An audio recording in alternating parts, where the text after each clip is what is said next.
बिस्मिल्लाहिर्रहमानिर्रहीम। अस्सलाम वालेकुम नाज़रीन, आप देख रहे हैं प्राइम टाइम विद टीएम। मैं हूं Tariq Mahmood. Election commission of Pakistan ने पाकिस्तान तहरीक इंसाफ के रहनुमा सेनेटर फैसल वाडा को नाअहल करार दे दिया है। सेनेट की जो सीट थी उसको डी नोटिफाई कर दिया गया है और कहा गया है कि जो कौमी असम्बली के रुकन की हैसियत से उन्होंने मराद ली वो वापस कर दें। 62(1)F लगाया। कमर दिलशाद साहब कहते हैं ताहयात नाअहल करार दे दिए गए हैं। इनके खिलाफ जो पूरी कानूनी जंग लड़ने वाले कादिर मंदोखेल साहब आज के हमारे प्रोग्राम में मौजूद हैं। साथ साथ इमरान खान साहब ने जो आज फैसलाबाद में गुफ्तगू की, एक मरतबा फिर उनका बड़ा सख्त लबो लहजा था, उसके ऊपर भी गुफ्तगू करेंगे। मेरे साथ मौजूद हैं कादिर मंदोखेल साहब, मैं आपको पहले बता चुका हूं, और उनके साथ हैं सेनेटर मुसद्दिक मलिक साहब और पाकिस्तान तहरीक इंसाफ के रहनुमा सेनेटर अली जफर साहब। तमाम मेहमानों का बहुत शुक्रिया। मंदोखेल साहब, ये फरमाइएगा, ये जो आप फैसल वाडा के खिलाफ आपने कानूनी जंग लड़ी, कोई जाती मसला था आपका जो आप पीछे पड़े रहे, या फिर पार्टी की हिदायत थी, और अब फैसला जो आया है उसके ऊपर आपका क्या रद्द-ए-अमल है? बहुत शुक्रिया हाफिज तारिक साहब। पहली बात तो ये है कि मेरी सियासी जंग मेरी कोई जाती जंग के साथ नहीं थी, और आपको याद होगा अली जफर साहब और मलिक साहब इस बात की गवाही देंगे जब सुप्रीम कोर्ट ने एक परफार्मा निकाला कि हर उम्मीदवार को एक परफार्मे को पढ़ के उसमें पूरे एसेट्स एवरीथिंग उसको क्लियर करना पड़ता। तो वो प्रोफार्मा थी 18 जून 2018 उसकी डेट। मैंने उससे पहले दरखास्त दी रिटर्निंग अफसर को कि फैसल वाडा साहब जो है ना वो दोहरी शहरियत है, तो उन्होंने मेरी रिटर्न दरखास्त के ऊपर बाकायदा रिटर्न ऑर्डर किया, और उसमें यह कहा गया है कि फैसल वाडा साहब ने मुझे अपनी अमेरिकी शहरियत का पासपोर्ट दिखाया जो कि कैंसिल भी और पंच भी है। ये रिटर्न ऑर्डर की मैं बात कर रहा हूँ। उसके बाद बजाय उनके पेपर जो है ना वो एक्सेप्ट कर दिए, और मेरे पेपर जो है ना वो नॉन इश्यूज पे रिजेक्ट करके, जो बाद में मैंने हाई कोर्ट से बहाल कराया। तो उसके बाद मैंने सिंध हाई कोर्ट में 3 पिटिशनें दाखिल किए, फिर इस्लामाबाद से राब्ता किए, इलेक्शन कमीशन से राब्ता किया, सिर्फ एक पॉइंट पे। वो पॉइंट ये था कि जो एक एफिडेविट आ गया था उसमें सोशल मीडिया पे या लोगों की तवज्जो से, जिसमें लिखा गया है कि 18 तारीख लास्ट डेट थी, और फैसल वाडा साहब ने 22 जून 2018 को दरखास्त दी अमेरिकन कौंसलेट को, और 25 जून 2018 को उनकी नेशनलिटी जो ना वो जो रिवोक हुई या कैंसिल हुई है। ये सर, तो मैंने ये प्ली उठाया कि चूंकि 18 तारीख लास्ट डेट थी, 18 से अगर 1 घंटा पहले भी वो विड्रॉ कर लेते तो वो डिस्क्वालिफिकेशन की जद में नहीं आते थे। किसी लम्हे पे 4.25 साल में फैसल वाडा साहब ने आज तक ये नहीं कहा कि मेरे नेशनलिटी कब चोरी। मैंने दोनों फॉर्म सामने रख दिए, कौमी असम्बली के जो 2018 के थे और सेनेट के 2021 के। एक में उसने जो ना वो नॉट एप्लीकेबल लिखा हुआ है, दूसरे में उन्होंने कहा कि मैंने नेशनलिटी छोड़ दी है। तो मैंने कहा ठीक है, अब ये इस बात पे तो आगे आप सिर्फ तारीख बता दे। अगर तारीख 18 से 1 दिन पहले तो ये बच गया, लेकिन तारीख नहीं बता सका। दाएं बाएं ये करते रहे, 3.5 साल उन्होंने एडजर्नमेंट पे गुजार दिए। लेकिन अल्हम्दुलिल्लाह इस डर से बीच में उसने नेशनल असेंबली की सीट भी छोड़ दी है। आज अल्हम्दुलिल्लाह इलेक्शन कमीशन ने एक तारीखी फैसला सुना दिया। अब इस तारीखी फैसले में उन्होंने ये भी कहा कि एज ए वफाकी वजीर, एज ए MNA जो उसने मराहत सैलरी ली है वो वापस करने पड़ेंगे 2 महीने के अंदर, और तायात नाअहल हो गया आपके सामने की। तो ये अब ताहयात नाअहल है मंदोखेल साहब, क्योंकि कमर दिलशाद साहब ये कहते हैं कि अब ये वही फैसला है जो मियां साहब का और जहांगीर तरीन वाला मामला है। देखिए, अगर आप तायात की लिस्ट बना ले तो यकीनन उन दोनों की लिस्ट में ये भी आता है, लेकिन फिर मैं तहरीक इंसाफ के दोस्तों से, जो आपको खुद इमरान नियाजी साहब ने पिछले दिनों में एक तकरीब से खिताब करते हुए सुप्रीम कोर्ट के बार के अली जफर साहब सदर है, मैं भी उसका बार का मेंबर हूं, तो बड़ी सख्त तनकीद का निशाना बना दिया। मैं अल्फाज नहीं दोहराना चाह रहा हूं, लेकिन आज वो क्या करेंगे? आज यही इमरान नियाजी साहब आप देखेंगे वो वापस यू टर्न लेंगे और इस चीज को दूसरे अंदाज में लेंगे। आज उसका अपना मोहरा जो नाइल हो गया और तायात नाइल हो गया। अब देखना पड़ेगा, अब इनके इम्तिहान क्या है? यू टर्न ले लेंगे, बोलो बड़े लोग यू टर्न ले लेते, यही जवाब होगा इसका।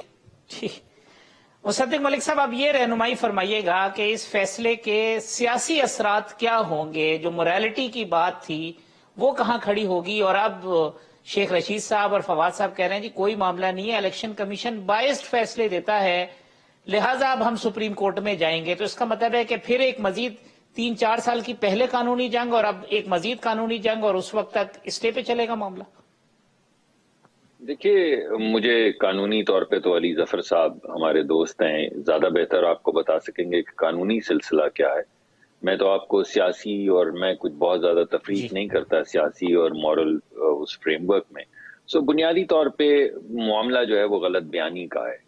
اگر مجھے بڑی اچھی طرح یاد ہے کہ 2 سینیٹرز ہمارے تھے جنہوں نے نیشنلٹی اپنی ختم کرنے کے لیے جب سینٹ میں اپلائی کیا تو انہوں نے وہ اپلائی کر رکھا تھا، مگر سرٹیفکیٹ جو ڈپارٹمنٹ آف اسٹیٹ جو ہے اسٹیٹ ڈپارٹمنٹ سے سرٹیفکیٹ کہ آپ کی سٹیزن شپ ختم ہو گئی ہے وہ نہیں آئی ہوئی تھی، تو انہوں نے اس میں لکھ دیا کہ فلاں فلاں ڈیٹ، اور جب وہ اپنے کاغذات جمع کروانے گئے تو وہ کاغذات رسیدیں وغیرہ بھی ان کے سامنے رکھ دی اور یہ کہا کہ یہ دیکھیے ہم اپلائی کر چکے ہیں، ہم نے پیسے جمع کروا دیے ہوئے ہیں، ہماری سٹیزن شپ ختم ہو گئی۔ مگر اس وقت بھی انہوں نے موقف یہی لیا، جو الیکشن کمیشن تھا انہوں نے یہ نقطہ نظر اپنایا کہ کیونکہ آپ کو سرٹیفکیٹ نہیں ملا ہے، اور میرے خیال میں بعد میں عدالت نے بھی یہی کہا کہ کیونکہ آپ کا سرٹیفکیٹ اس وقت تک نہیں آیا ہوا تھا اسٹیٹ ڈپارٹمنٹ سے، اس وجہ سے آپ کی جو رکنیت ہے وہ ختم کی جاتی ہے۔ مگر یہاں پہ معاملہ تھوڑا سا مختلف ہے، یہاں پہ معاملہ اسٹیٹ نہ کرنے کا ہے، یعنی جو حقائق ہیں وہ عدالت کے سامنے اور الیکشن کمیشن کے سامنے پیش نہ کرنے کا ہے، یا غلط حقائق جو ہیں ان کے سامنے پیش کرنے کے ہیں۔ پھر اس کے بعد آپ نے سیاسی طور پہ یہ بھی دیکھا کہ انہوں نے جب بالکل فیصلے کے قریب آگے، مندوخیل صاحب والا جب کیس فیصلے کے قریب آ گیا تو انہوں نے اپنی رکنیت سے استعفیٰ دے دیا، اور اس وقت بھی میں سمجھتا ہوں کہ مورل پوزیشن عمران خان صاحب کے لیے بھی اور ان کے لیے یہی تھی کہ اگر انہوں نے استعفیٰ دے دیا تھا تو بس پھر وہ چلے جاتے، مگر استعفیٰ دینے کے بعد نئے کاغذ داخل کرنا سینٹ کے اندر، یہ لگتا ہے کہ وہ جس چیز کی جو پوزیشن عدالت لے رہی ہے یا الیکشن کمیشن لے رہا ہے، جو میرے خیال میں جوڈیشل پوزیشن لیتا ہے، یہ معلوم نہیں شاید ایڈمنسٹریٹو لیتا ہو، لیکن پوزیشن یہی ہے کہ آپ چھپا رہے ہیں، آپ غلط بیانی کر رہے ہیں، آپ مینیپولیٹ کر رہے ہیں۔ تو آج جو جورسپروڈنس سیٹ ہوئی اور جو طریقہ کار اپنایا پی ٹی آئی نے، اسی کا وہ شکار ہو گئے۔ مگر جیسے کہ کہہ رہے ہیں مندوخیل صاحب، ہماری پی ٹی آئی کے جو وزیر اعظم ہیں وہ ان کا نقطہ نظر ہمیشہ ہی رہا ہے کہ لیڈر کی عظمت یو ٹرن لینے میں ہے، تو بظاہر ایسا ہی دکھتا ہے کہ کچھ اسی طرح کے معاملات، عظمت کی طرف کا جو سفر ہے وہ جاری رہے گا اور کوئی نیا یو ٹرن لیا جائے گا۔ علی ظفر صاحب، اب مصدق ملک صاحب کی بھی گفتگو سنی آپ نے، مندوخیل صاحب کی، ایک یہ کہ کیا مورل گراؤنڈز کے اوپر یہ ڈیمیجنگ ہے پی ٹی آئی کے لیے، اور اب جو ہے وہ جو لیگل آپشن ہے وہ تو ٹھیک ہے کسی کو بیٹھ، کیا ہی اچھا ہوتا کہ جب قومی اسمبلی سے جس طرح مصدق صاحب کہہ رہے ہیں ریزائن کر دیا تھا تو اس کے بعد سینٹ کا ٹکٹ انہیں نہ دیا جاتا، یہ مزید جگ ہسائی نہ ہوتی اس ساری صورتحال میں؟ جی دیکھیں، دو ڈفرینٹ چیزیں ہیں، مختلف چیزیں ہیں، مورالٹی اور اس قسم کا قانون کی جو انٹرپریٹیشن یا تشریح ہے۔ سب سے پہلے تو قانون کی بات کرتے ہیں۔ قانون یہ کہتا ہے، اور بڑا اس پہ ججمنٹس بھی ہیں سپریم کورٹ کی، اور بڑا واضح ہے اب قانون، اس میں کوئی شک نہیں، کہ اگر آپ کی ڈیول نیشنلٹی ہے اور آپ نے جس دن نامینیشن پیپر فائل کیے ہوں اس دن آپ کی ڈیول نیشنلٹی ہے، آپ کی وہ ختم نہیں ہوئی ڈیول نیشنلٹی، بے شک آپ نے اپلائی کر دیا ہو لیکن ختم نہیں ہوئی، تو آپ نااہل ہو جاتے ہیں۔ آپ نااہل اس لیے ہو جاتے ہیں کیونکہ آپ ڈیول نیشنلٹی رکھ کے آپ الیکشن نہیں لڑ سکتے، یہ ہماری آئین کہتا ہے۔ تو یہ تو بڑا واضح قانون ہے، اور اس پہ مصدق ملک صاحب ٹھیک کہہ رہے ہیں، وہ ان کیسوں میں میں بھی وکیل کے طور پہ پیش ہوا تھا، اور ان کیسوں میں یہی فیصلہ کیا تھا سپریم کورٹ نے کہ آپ نے نامینیشن پیپر سے پہلے اپنا جو کاروائی ہے وہ ختم کر لینی ہے اپنی ڈیول نیشنلٹی ختم کرنے کے لیے۔ اب جہاں تک فیصل بارہ صاحب کا تعلق ہے، ان کے کیس کی بات میں نہیں کرنا چاہوں گا، اس لیے کہ وہ ابھی ان کی رائٹ ہے اس میں اپیل فائل کرنے کی، لیکن میں اتنا ضرور کہوں گا کہ دو معاملات ان کے پاس اس وقت موجود ہیں کہ کیا حقائق پہ جو ان کے فیکٹس ہیں ان کے کیس کے، کیا یہ قانون اس پہ لاگو ہوتا ہے؟ اگر نہیں لاگو ہوتا اور اس کے باوجود الیکشن کمیشن آف پاکستان نے ان کو ڈسکوالیفائی کر دیا ہے، تو پھر ان کے پاس رائٹ ہے کہ وہ جب جائیں گے سپریم کورٹ یا ہائر فورم پہ تو وہ اپنی الیکشن کمیشن کی ججمنٹ کو سسپینڈ کرا سکیں گے۔ دوسری بات یہ ہے، وہ بھی ایک اہم قانونی نقطہ ہے، اور وہ یہ ہے کہ کیا الیکشن کمیشن آف پاکستان اس پوائنٹ پہ डिस्क्वालिफिकेशन कर सकता है आर्टिकल 62 की, या क्या वो सिर्फ क्वालिफिकेशन की हद तक रह सकता है कि जी क्वालिफाइड नहीं थे? क्योंकि डिस्क्वालिफिकेशन और क्वालिफिकेशन दो मुख्तलिफ चीजें हैं। क्वालिफिकेशन जिस तरह मैंने बताया वो तो आप क्वालिफिकेशन बनती ही नहीं है कि आप बन सके सेनेटर या MNA या MPA, लेकिन डिस्क्वालिफिकेशन तब होती है जब आपने कोई ऐसी मिसकॉन्डक्ट किया हो जो आईन में लिखा है या कानून में लिखा है कि उसकी वजह से आप डिस्क्वालीफाई हो जाएंगे। तो ये दो मुख्तलिफ जो चीजें हैं। गलत बयान हलफी का मामला है उसके गलत ऊपर तो बयान फिर हलफी का मामला डिस्क्वालिफिकेशन है, वो सवाल ये है कि क्या वो इलेक्शन कमीशन ऑफ पाकिस्तान फैसला कर सकता है गलत बयानी का और आर्टिकल 62 के अंदर उनको डिसमिस कर सकता है, या ये अदालत सेपरेट प्रोसीडिंग में करेगा? क्योंकि जहां तक जैसा मैंने कहा कि मैं उनके केस के हकायक तो नहीं जानता या फैक्ट नहीं जानता, तो मैं जनरल बात ही कर सकूंगा। लेकिन अगर उनका केस ये है कि उनका जो सेनेट का जो इलेक्शन है उसको चैलेंज नहीं किया गया, ये उनकी उस डेविड की बात हो रही है या उस डिक्लेरेशन की बात हो रही है जो उन्होंने फाइल किया था जब MNA का इलेक्शन लड़ना था, तो वो फिर मुख्तलिफ दो प्रोसीडिंग्स हैं। और सवाल पैदा ये होता है कि पहली प्रोसीडिंग्स के जो डिक्लेरेशन है वो क्या इस्तेमाल करके उनको नाअहल करार दे सकती है इलेक्शन कमीशन या नहीं। ये कुछ कानूनी नुक्ते हैं, थोड़े पेचीदा है, टेक्निकल है, लेकिन बहरहाल उनके पास ये राइट है कि वो ये सारे नुक्ते लेके जाके सुप्रीम कोर्ट में बहस करें अपने केस के लिए। ठीक, मंदोखिल साहब, इस पे जरा अगर आप रोशनी डालें तो मैंने फिर ब्रेक लेनी है कि क्वालिफिकेशन और डिस्क्वालिफिकेशन, बैरिस्टर अली जफर साहब कह रहे हैं कि दोनों अलहदा चीजें हैं, और क्या 62(1)(f) के तहत इलेक्शन कमीशन नाअहल कर सकता है, ये एक बड़ा सवाल है। बिल्कुल हाफिज तारिक साहब जो अली जफर साहब फरमा रहे, मैं सिंपली उसका जवाब यूं दूंगा कि 62(1)(f) है क्या? सादिक और अमीन, एक शख्स जो सुप्रीम कोर्ट का दिया हुआ प्रोफार्मा के तहत वो झूठ बोले तो उसकी पकड़ नहीं होगी तो और किसकी होगी? एक शख्स जो अभी आपको मुसद्दिक मलिक साहब ने आपको हवाला दिया है, और ये PLD 2018 में ऑलरेडी मौजूद है, सादिया अब्बासी साहब का, हारून अख्तर साहब का, जिसमें सुप्रीम कोर्ट ने 100 वोटर लिया था। तो अब ये कहे, मैं तो ये कहूंगा, तो अब यहाँ पे डिस्क्वालिफिकेशन नहीं आएगा तो कहाँ पे आएगा? थोड़ा सा अली जफर साहब मेरी रहनुमाई भी करे, क्योंकि मैं अभी मीडिया को इस बात की भी तायद कर चुका हूं कि नहीं, 62(1)(f) की तशरीह होनी चाहिए।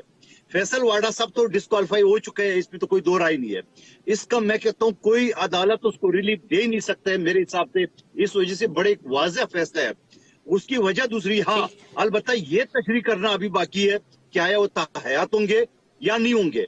उसके लिए मैं, चूंकि फैसल वाडा का मैं मुखालिफ उम्मीदवार था और मुखालिफ पार्टी को, मैं भी इस चीज के हिमायती हूं कि इसकी तशरीह होनी चाहिए, सुप्रीम कोर्ट के फोरम पे होनी चाहिए। मैं उस एहसन बून साहब की जो पिटीशन है उसकी मैं हिमायत करता हूं, इसके बावजूद कि मेरे पार्टी का कोई बंदा तहयात नहीं हुआ है, लेकिन उसके बावजूद मैं करूँ तशरीह होना चाहिए, क्योंकि उसमें लिखा नहीं है क्या है 5 साल का है, 1 टेन्योर के लिए या तहयात है।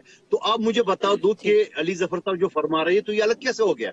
सिंपल सी है कि एक शख्स सादिक और अमीन नहीं है, उसने झूठ बोला अपने एफिडेविट, और फिर उसी एफिडेविट में जो 2018 का जो फॉर्म था और 2021 का जो फॉर्म है, दोनों मैंने सामने रख दिया इलेक्शन कमीशन के सामने। एक में वो इनकार कर रहे, दूसरे में वो इकरार कर रहे, तो अब इससे बड़ा सबूत और क्या दो? और फिर उसके बढ़कर 3.25 साल हाफिज तारिक साहब बड़ा अरसा है, हाई कोर्ट इस्लामाबाद ने, high court Sindh high court ने, इलेक्शन कमीशन ने बड़े मौके दिए, मगर उस सब के बावजूद अगर वो नाकाम होते हैं तो उसके बाद क्या रास्ता है इलेक्शन कमीशन के पास? और आज जो फवाद चौधरी साहब ने जो बात की इलेक्शन कमीशन के बारे में, मैं तो कहता हूँ इलेक्शन कमीशन से आपके तो से दरखास्त करूंगा कि एक और नोटिस दे, अब माफी नहीं दो उनको, अब जरा इनको भी थोड़ा सा मजा चखा दे, ताकि वो किस तरह जो ना अदारों के खिलाफ जहां उसका गर्ज होता है वहां उसकी तारीफ करता है, जहां गर्ज नहीं होता वहां उनके खिलाफ ये बोलना शुरू कर देता है। तो मैं समझ रहा हूँ कि इलेक्शन कमीशन को हमने जो इंडिपेंडेंट अदारा रखना है तो उसके लिए हमने ये सारे, ठीक है, तनकीद करना, लीगली फोरम पे चैलेंज करना वो हमारा हक है, मगर तजलील तो ना करे कि हमें तो पहले से पता होता है कि इलेक्शन कमीशन के फैसले के साथ है। तो भाई आपको पता था कि आपको माफ किया जाएगा?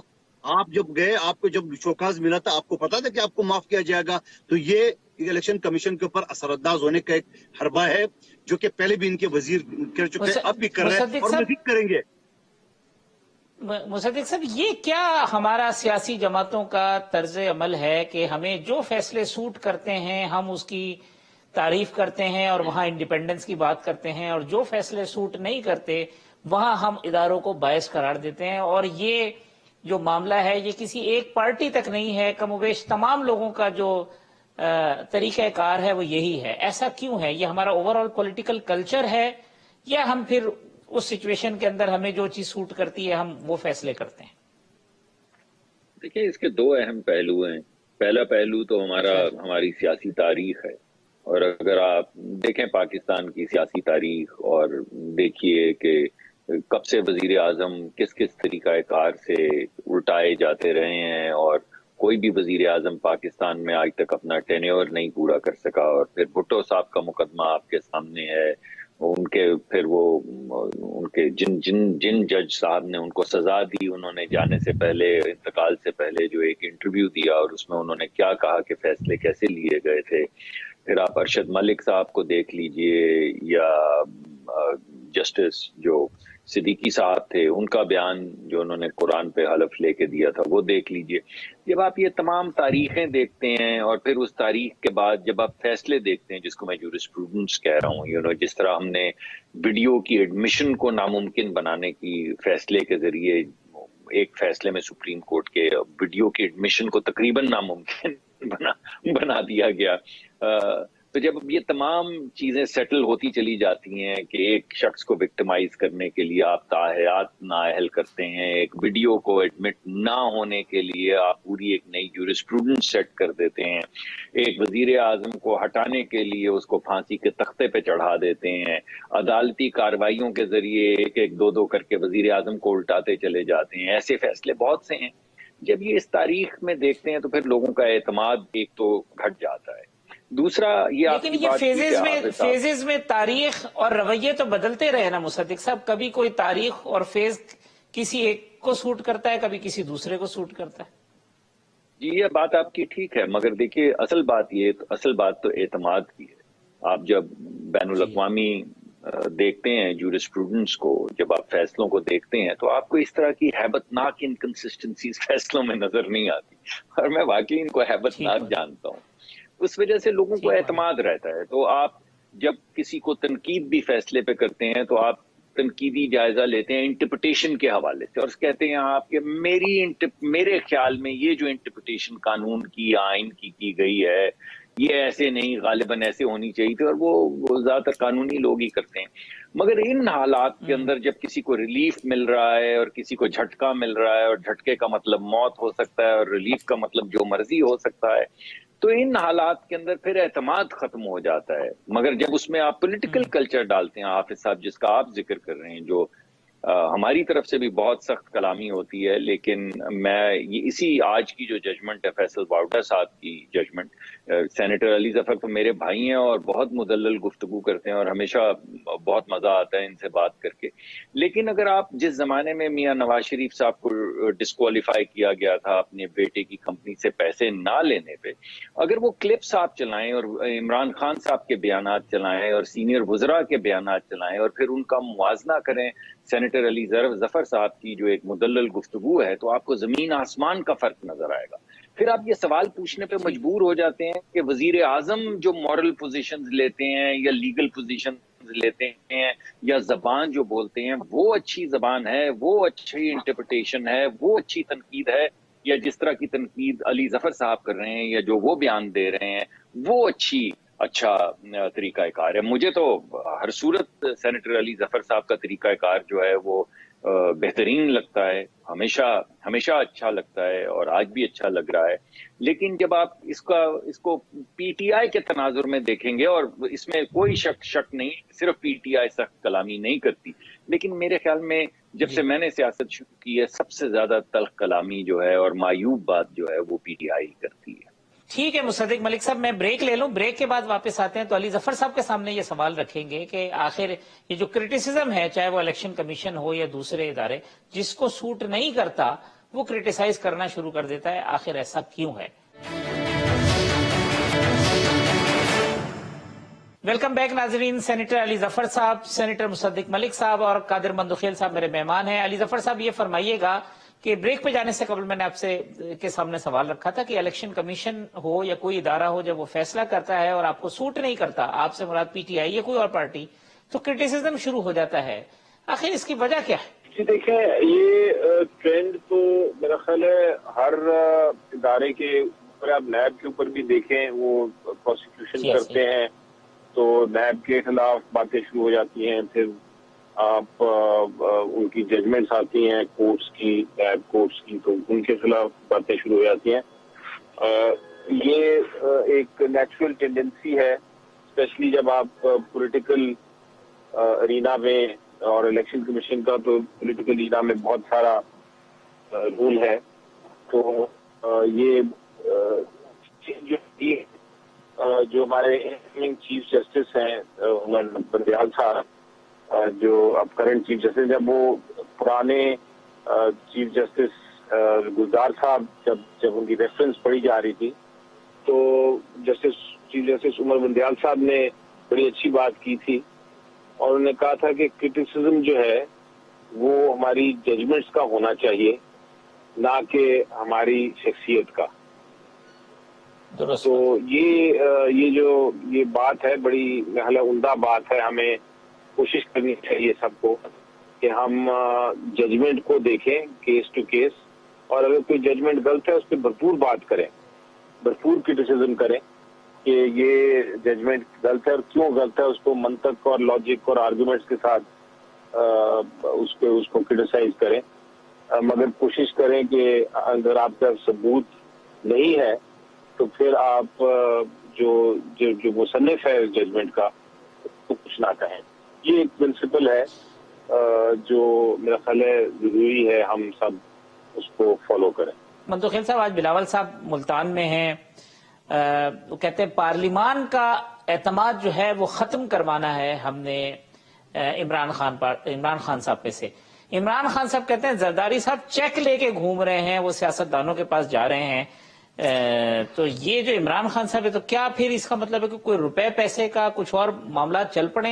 देखिए, आप मुझे एक बात बताओ कि 3.5 पौने 4 साल के बाद वो क्या बोलेंगे आवाम को, उन्हें क्या तकरीर करनी है? जब ये कभी कभार जैसा आ जाता है मीडिया के ऊपर या तकरीर में आ जाता है, तो उनके पास इन बातों के अलावा वो भूल गए। वो एक मरतबा से सही कहा कि मुझे बताया जाता है कि मैं उस पे हूँ, वज़ीर-ए-आज़म हूँ, तो इनको शायद रोज बताना पड़ेगा कि आप वज़ीर-ए-आज़म हो।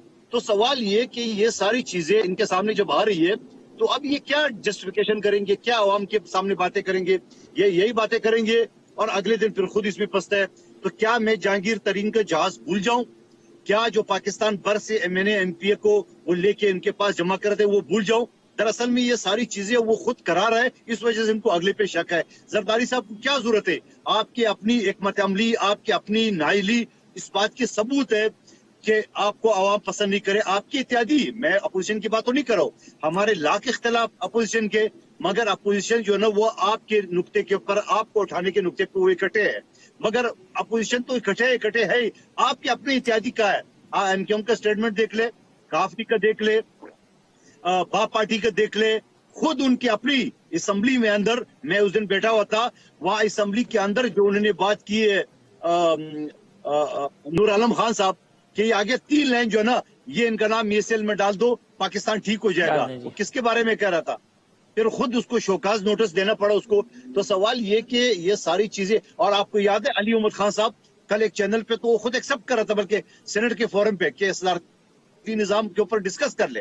वो भाई उनको पता चल गया कि ये वन मैन शो ही चलाएंगे। मुसद्दिक मलिक साहब, ये जो अभी रिसेंट मूवमेंट हुई है, जो डेवलपमेंट हुई है, इसके 2 पहलू हैं जो मैं चाहता हूं कि आप उस पर रहनुमाई फरमाएं। एक, सियासी जमातें अगर ये हम यकीन भी कर लें कि उनकी जो मूवमेंट है वो किसी के इशारे पे नहीं है, वो खुद तंग होके या अपनी सियासी हिकमत अमली के तहत कर रहे हैं, तो भी लोग उस पर यकीन करने पे तैयार नहीं होते। ये इतना एक तासुर हमारे यहाँ मजबूत हो गया कि हर सियासी मूवमेंट के पीछे कोई ना कोई हाथ होता है और बगैर उस हाथ के वो कामयाब नहीं हो सकती। तो इस पूरे सिनेरियो में ये जो हालिया मूवमेंट है उसको आप किस पैराए पे परखते हैं? دیکھیں یہ آپ نے جو بات کی یہ بڑی اہم بات ہے، کیونکہ یہ اعتماد اگر لوگوں میں بحال نہیں ہوگا تو پھر سیاست کا جو تقدس ہے یا سیاست کا جو مقام لوگوں کے ذہن میں ہونا چاہیے وہ کبھی بھی نہیں ہو پائے گا. اور یہ کیسے ہم ریسٹور کریں گے؟ اگر آپ 1990s کی سیاست دیکھیں تو اس میں کیا شک ہے کہ ایک دو پارٹیاں ملیں دوسری کو الٹا دیا، پھر ایک دو پارٹیز ملیں تو تیسری کو الٹا دیا، کبھی پریزیڈنٹ کے کہنے پہ الٹا دیا، کبھی عدالت کے کہنے پہ الٹا دیا. میں یہ سمجھتا ہوں کہ یہ جو بندر بانٹ کا کھیل ہے اسے ختم کرنا ہی ہوگا، اور یہ اعتماد اسی وقت بحال ہوگا جب آہستہ آہستہ آپ یکسوئی کے ساتھ بغیر کسی سہارے کے، بغیر کسی انفلوئنس کے، سیاسی طور پہ ان چیزوں کے ذریعے جن کی آئین اجازت دیتا ہے آپ اپنا مقدمہ یعنی عوامی مقدمہ آگے بڑھائیں. اس وقت ہمارا جو مقدمہ ہے وہ یہ ہے کہ ابھی آپ نے 3-4 دن پہلے ایک آیا سروے جس میں کہا گیا کہ 72% پاکستان کے لوگ جو ہیں ان کی جو ماہانہ انکم ہے، چاہے وہ سیلری کی شکل میں ہے یا ان کے کاروبار سے جو ان کو رقم مل رہی ہے ماہانہ، اس میں ان کا گزارا نہیں ہو رہا. اور میں ذاتی طور پہ آپ کو بتا سکتا ہوں کہ میں پارک سے باہر نکلا تو ایک وہاں پہ کھڑے ہوئے تھے وہ جو آفیسر تھے، وہ پولیس افسر یا جو بھی وہاں پہ وہ سیکیورٹی کے صاحب تھے. تو میں نے ان سے پوچھا کہ سناؤ استاد کیسی گزر بسر ہو رہی ہے؟ تو اس نے مجھے کہا کہ سر 16 تاریخ کو میرے پیسے ختم ہو جاتے ہیں. تو میں نے کہا کہ پھر تم کیسے گزارا کرتے ہو؟ تو اس نے کہا جی اس کے بعد یہ 8واں-9واں مہینہ ہے کہ میں اپنے بزرگ ماں باپ جو گاؤں میں رہتے ہیں ان کو درخواست کرتا ہوں، وہ مجھے تھوڑے سے پیسے بھیجتے ہیں تو میرے بچوں کا گزارا چلتا ہے. اس طرح تو ملک نہیں چل سکتا. اگر 72% یعنی یہ تو میں نے آپ کو اینیکڈوٹل بتایا نا، ایک شخص کا بتایا. اگر میں آپ کو دعوت دیتا ہوں، میں آپ کو ایک کاغذ پیش کرتا ہوں سفید کہ کوئی بھی شخص جو 30,000 یا 35,000 روپے کما رہا ہے آپ اس کا بجٹ بنا کے دکھائیے. پورے پاکستان میں کوئی شخص اس کا بجٹ نہیں بنا سکتا، بن ہی نہیں سکتا اس ٹھیک کا بات ہے. بجٹ. یعنی اگر وہ گھر کا کرایہ دے تو بچوں کو کھانا نہیں کھلا سکتا، کھانا کھلائے تو ماں باپ کی دوا نہیں لا سکتا، دوا لے کر آئے تو بچوں کو اسکول نہیں بھیج سکتا. ان حالات میں مقرر ہے، یہ فرض ہے یہ اپوزیشن جماعتوں کا کہ وہ پارلیمان کے اندر بھی اور پارلیمان کے باہر بھی یہ مقدمہ بڑھائیں، اور ہر آئینی طریقہ کار، کوئی غیر آئینی طریقہ کار نہیں، کوئی انفلوئنس کے ذریعے طریقہ کار نہیں، مگر آئین کے تحت اگر ہم ایک مثبت طریقے سے تمام اپوزیشن جماعتوں کو دعوت دیں گے کہ یہ بوجھ اب لوگوں سے نہیں اٹھایا جا رہا، اور باور کروائیں گے ان تمام حلیفی جماعتوں کو، حکومت کی حلیفی جماعتوں کو اور حکومت کے اپنے بھی اراکین کو، کہ آپ کیسے الیکشن لڑیں گے. اگر آپ سیاسی ذہن رکھتے ہیں، اگر آپ نے لوگوں کے پاس ووٹ مانگنے جانا ہے تو لوگ آپ کے گریبان پکڑیں گے. 72% لوگ، یہ بہت بڑے. اور پھر اس کے بعد ٹھیک بات. اتنی غربت اور اتنی بھوک کے بعد آپ جو نیا بجٹ لائے ہیں وہ آپ کیوں لے کر آئے؟ چلیں آپ نے منظور کروا لیا، آپ کی عددی برتری ہے، آپ نے اسٹیٹ بینک کا بھی بل منظور کروا لیا. ہمیں کہا جاتا ہے کہ ہماری عددی برتری ہے، لیکن میں بارہا کہہ رہا ہوں کہ ایسا نہیں ہے. سینٹ جو ہے وہ 50-50 ہے. ایک گروپ ہے جو بظاہر تو اپوزیشن کے بینچز پہ بیٹھا ہے مگر ہے حکومت کا حلیف. تو یہ تمام جو دوہرا کھیل ہے اسے ختم ہونا چاہیے. ٹھیک ہے، یہاں ایک وقفہ لے لیتے ہیں، وقفے کے بعد آتے ہیں تو اپنی گفتگو کے سلسلے کو آگے بڑھاتے ہیں. ویلکم بیک ناظرین. سینیٹر علی ظفر صاحب، سینیٹر مصدق ملک صاحب، قادر مندوخیل صاحب میرے مہمان. علی ظفر صاحب، یہ جو اپوزیشن کی موومنٹ ہے اس سے کوئی پریشانی ہے، کوئی پینک ہے حکومت کے اندر، یا نہیں آپ اس کو بالکل نارمل لے رہے ہیں؟ نہیں جی، بالکل کوئی پریشانی نہیں، کوئی پینک نہیں ہے. اس کی میں آپ کو وجہ بتاتا ہوں. سب سے پہلی وجہ تو یہ ہے کہ ماضی میں ہم نے دیکھ لیا ہے کہ اپوزیشن نے بھرپور کوشش کی ہے اور ہر وقت آواز اٹھائی ہے کہ ہم حکومت کے خلاف لے آئیں گے عدم اعتماد کی موومنٹ. پھر کہتے تھے کہ ہم سینٹ چیئرمین کو ہٹا دیں گے، پھر کہتے تھے کہ ہم اسپیکر کو ریموو کر دیں گے، پھر کہتے تھے کہ ہم چیف منسٹر تبدیل کر دیں گے، پھر کہتے تھے کہ ہمارے پاس 20 کبھی 30 پی ٹی آئی کے اپنے لوگ فارورڈ بلاک والے آ گئے ہیں اور ہمارے ساتھ ہیں عدم اعتماد میں. پھر کہتے تھے کہ اتحادی جو ہیں وہ ہمارے ساتھ ہیں. تو یہ پچھلے 3 سال سے میڈیا پہ بھی اور ویسے بھی اسٹیٹمنٹس آئی جا رہی ہیں اور اب تو جس طرح میرا خیال ہے ہمیں دیکھا کہ کتنی وہ ہوا میں باتیں تھیں، تو اب تو ہم ایک کان سے سنتے ہیں دوسرے کان سے نکال دیتے ہیں، ہم اس کو کوئی اہمیت نہیں دیتے. ایک تو یہ وجہ لیکن ہے ماضی کی. جی دوسری وجہ یہ ہے کہ لیکن اگر اہمیت نہ ہوتی تو پھر یہ جو پبلک گیدرنگ آج جیسے فیصل آباد میں خطاب اور وہ بڑے ایگریسو نظر آ رہے ہیں عمران خان صاحب، یہ کیا ہے پھر؟ اس پہ بھی آتا ہوں. تو دوسری چیز یہ جی. کہ ہمیں یہ بھی پتا ہے کہ یہ جو دو بڑی جماعتیں ہیں پیپلز پارٹی اور پی ایم ایل این، ان کا آپس میں اتحاد ہونا بہت مشکل ہے. اگر وہ بیٹھ بھی جائے کسی جگہ کسی فون پہ تو وہ تھوڑی دیر بعد ان کی لڑائی ہو ہی جانی ہے، اور یہ ہم نے دیکھا کہ ہو گئی پہلے بھی. تیسری اس بار بھی آپ کو یہی لگتا ہے کہ کہ پیپلز پارٹی اور نون لیگ جو ہے نا جو فی الحال بیٹھ گئے ہیں، یہ عارضی ہے معاملہ، یا آگے جا کے وہ کہتے ہیں کہ پھر یہ ٹوٹ جانا ہے معاملہ؟ آلریڈی آپ دیکھیں کہ اس میں آپ کو نظر آ رہی ہے ٹینشنز کہ ہم نے کرنا کیا ہے آگے جا کے. ابھی تک اس پہ ہی کلیئرٹی نہیں آئی، اور دونوں اپنی اپنی مارچ کر رہے ہیں. ایک 23 کو کرنا چاہ رہے ہیں، ایک 27 کو کرنا چاہ رہے ہیں. تو آلریڈی آپ کو دیکھ رہے ہیں کہ یونٹی نہیں ہے ان کی پالیسی میں. تیسری چیز اب آپ سے پوچھا کہ کیا وجہ ہے کہ ہم پی ٹی آئی بھی میدان میں آ گئی ہے اور جلسے کر رہی ہے. تو یہ ایک چیز سمجھنے کی ضرورت ہے کہ پولیٹیکل پارٹی بے شک حکومت میں ہو، پولیٹیکل پارٹی کا ایک رول ہوتا ہے حکومت چلانا، لیکن دوسرا اہم رول ہے کہ اس نے پبلک کے ساتھ ہر وقت انٹریکشن کرتے رہنا ہے. اور پبلک کے ساتھ انٹریکشن کرنے کا طریقہ جلسے، کارنر میٹنگ اور باقاعدہ قسم کے جو موومنٹس ہیں وہ کرنے کی ضرورت ہوتی ہے. یہ پولیٹیکل پارٹی کا اس پر پولیٹیکل پارٹی زندہ رہ ہی نہیں سکتی. تو اگر ہم یہ کر رہے ہیں، اس میں کسی کو کسی قسم کی کوئی پریشانی کی ضرورت نہیں ہے. یہ تو ہمارا حق ہے اور ہم نے کرنا ہے، ہمارا ضرورت بھی ہے، اور ہمارا ایز اے پولیٹیکل پارٹی ہمارا رول بھی یہی ہے. دوسری چیز یہ ہے کہ اس کی اس لیے آگے آنے والے دنوں میں مزید بڑھیں گی یہ بڑھے گی. منظور صاحب، اب یہ اگلے آنے والے دنوں میں آپ کتنے ہوپ فل ہیں، یا یہ ایک سیاسی مومنٹم ہے آپ کے بھی اپنے کارکنوں کو گرم کرنے کا؟ بلاول صاحب ملتان میں بولے ہیں، اور یہی کہ جی لانگ مارچ کی تیاری، اور جس طرح ماضی میں بلند و بانگ دعوے، ایک مرتبہ پھر دعوے، اور پھر تو جب ٹائم گزر جائے گا تو الیکشن موڈ میں چلے ہی جائیں گے. حافظ طارق صاحب، ہم نے تو ابھی لانگ مارچ شروع ہی نہیں کی ہے. آپ ان کی اپنی بوکھلاہٹ کا آپ اندازہ لگا لیں، ان کے بیانات سے اندازہ لگا لیں. تو جب لانگ مارچ شروع ہوگی کراچی سے اور پاکستان کا شہر جام ہوگا اسلام آباد تک، تمام کاروبار بند ہو گئے، ٹریفک بند ہو گیا، صبح کے اندر موومنٹ بند ہوگا، تو پھر آپ چینل پہ آپ خود ہی دیکھیں گے پھر کیا ہوگا.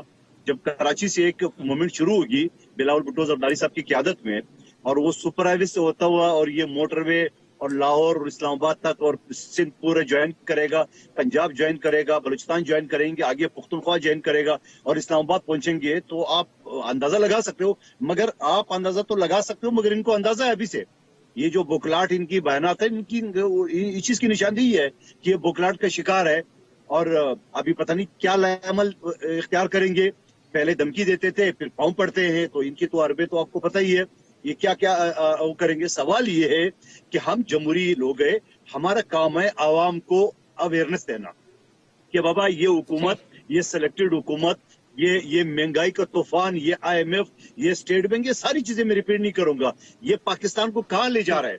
میں وہ دوسری باتیں کر نہیں رہا ہوں جو ان کی اندر کی باتیں ہیں. لیکن اب علی ظفر صاحب بھائی ہمارے سینئر ایڈوکیٹ ہے، یقیناً ایسے لوگ ان کو ڈیفینڈ کریں گے، اور ظاہری بات ان کی مجبوری بھی ہوتی ہے. لیکن میرے یہ سوال ہے ان سے جو یہ کہتے ہیں میں پبلک میں جاؤں گا.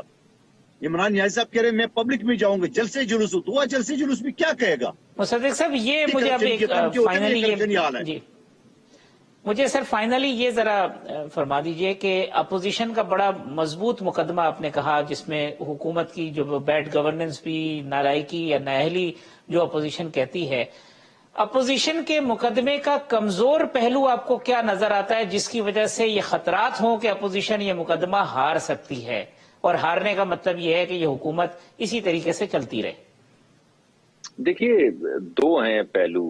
ایک تو عددی برتری ہے यानी बड़ी वाज़ेह सी बात है, मैंने आपको भी बताया, अच्छी बात, बहुत अच्छी नेशनल असेंबली में अददी बरतरी जो है वो हुकूमत और उसके हलीफों को है। अगर आप सिर्फ ट्रेडिशनली देखें कि हलीफ और हुकूमत एक तरफ और तमाम अपोजिशन एक तरफ, तो हुकूमत के पास अददी नंबर ज्यादा हैं। इसका मतलब है कि कुछ लोगों को आना पड़ेगा दूसरी तरफ वोट ऑफ नो कॉन्फिडेंस करने के लिए, जो हमें लगता है कि जिसके बहुत ज्यादा इम्कानात हैं। मगर बहरहाल हतमी फैसला तो उसी वक्त होगा जब वोट ऑफ नो कॉन्फिडेंस आएगा। दूसरी जो बात है वो साइकोलॉजिकल है, यानी जो आपने पहले बात की कि एक हमारे मुल्क के अंदर एक बात है कि जब तक कोई खुफिया हाथ नहीं होगा तब तक नहीं आएगी। ये भी कमजोरी है। खुद लीडरशिप, मुसद्दिक साहब, खुद लीडरशिप, जब शाहिद खाकान साहब ये फरमाएं कि तहरीक अदम एतमाद बगैर एस्टेब्लिशमेंट की मर्जी के कामयाब नहीं होती, तो ये तो इंडोर्समेंट है इस तासुर की। हालांकि मेरा बड़ा एहतराम है शाहिद साहब से। जी मैं जानता हूँ, मगर हाफिज तारिक महमूद साहब देखिए, मैंने भी तकरीबन आपको यही बात बताई ना कि आप तारीखी पस मंजर तो पाकिस्तान का देखें। ये उस अक्कासी कर रहे हैं, जब वो शाहिद खाकान अब्बासी साहब ये गुफ्तगू करते हैं तो वो भी उसी तारीखी पस मंजर को आपके सामने रख रहे होते हैं कि देखें हमारे मुल्क में ये है तारीख हमारी, इस तरह लोग इसको देखते हैं। और आपने भी वही मुकदमा कहा कि भाई आप क्या बताइए जरा, और मैंने फिर आपको जवाब दिया कि ऐसा तासुर नहीं होना चाहिए और हम पे ये फर्ज है कि हम ये तासुर खत्म करें, वरना तो फिर वक्त जो सियासत की है वो लोगों के दिलों में कभी भी नहीं बढ़ेगी। तो ये दो लास्ट सेंटेंस मुसद्दिक साहब, ये जो आज शेख साहब ने कहा कि एस्टेब्लिशमेंट न्यूट्रल है और हुकूमत के साथ है, ये न्यूट्रल होते हुए हुकूमत का साथ हो सकता है या हुकूमत के साथ होते हुए न्यूट्रल हो सकती है एस्टेब्लिशमेंट? शॉर्टली अगर जी शेख साहब ने तो कुछ दिन पहले बड़े साफ अल्फाज में कहा कि हुकूमत हमारे के एस्टेब्लिशमेंट हमारे साथ है, और वो अकेले नहीं, बेशुमार वजीर ये बातें कर रहे हैं।